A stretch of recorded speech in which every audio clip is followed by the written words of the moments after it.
امام علی علیہ السلام کی خدمت میں ایک شخص آیا اور دست ادب کو جوڑ کر عرض کرنے لگا، یا علی، میں کائنات کا راز جاننا چاہتا ہوں۔ میں کائنات کا وہ علم جاننا چاہتا ہوں جو آنکھوں سے دیکھ نہیں سکتا۔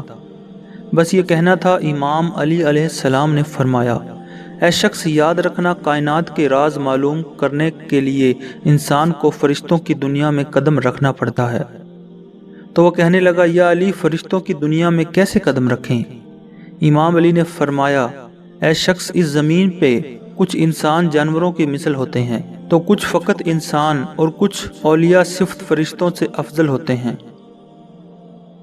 یاد رکھنا، جو انسان فرشتوں سے افضل ہوتے ہیں تو اللہ ان کو یہ اختیار دے دیتا ہے کہ وہ کائنات کے راز دیکھ سکیں، جان سکیں، معلوم کر سکیں۔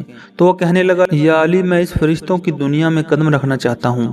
بات جب یہاں تک پہنچی تو امام علی نے فرمایا، فرشتوں کی دنیا میں قدم رکھنے کے لیے انسان کو اپنی نیند پاک رکھنی ہوگی، کیونکہ جب انسان سوتا ہے تو اس وقت وہ زندگی اور موت کے درمیان ہوتا ہے۔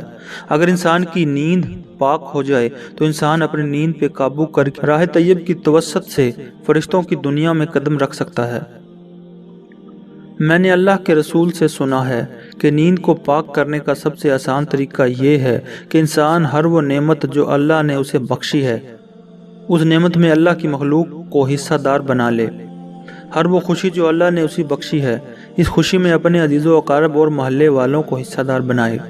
اے شخص، جو انسان اللہ کی دی گئی نعمتوں میں لوگوں کا حصہ رکھے گا تو اس کی روح اور اس کی نیند پہ اس کا اختیار ہوگا، وہ مطمئن ہونے لگے گا اور یہی اطمینان اس کی نیند کو پاک کر دے گا۔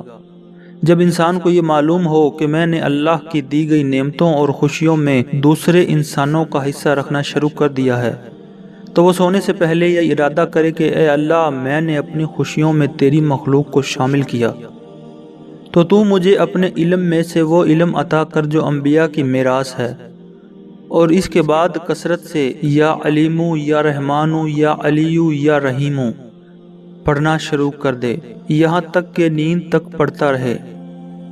اللہ کے فضل و کرم سے کچھ ہی راتوں میں اس کو اپنی نیند میں ایک نور واضح نظر آئے گا، اور یہی فرشتوں کی دنیا کا راستہ ہوگا۔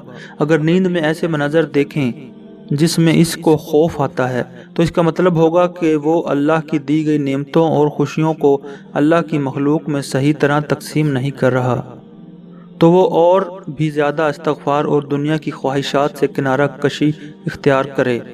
اگر اسے نیند میں نور نظر آئے تو وہ اس نور کو حکم دے کہ اے اللہ، میرا خواب یہ دروازہ نہیں بلکہ اس راز کو معلوم کرنا ہے جو تو نے اپنے خاص بندوں کے لیے رکھا ہے۔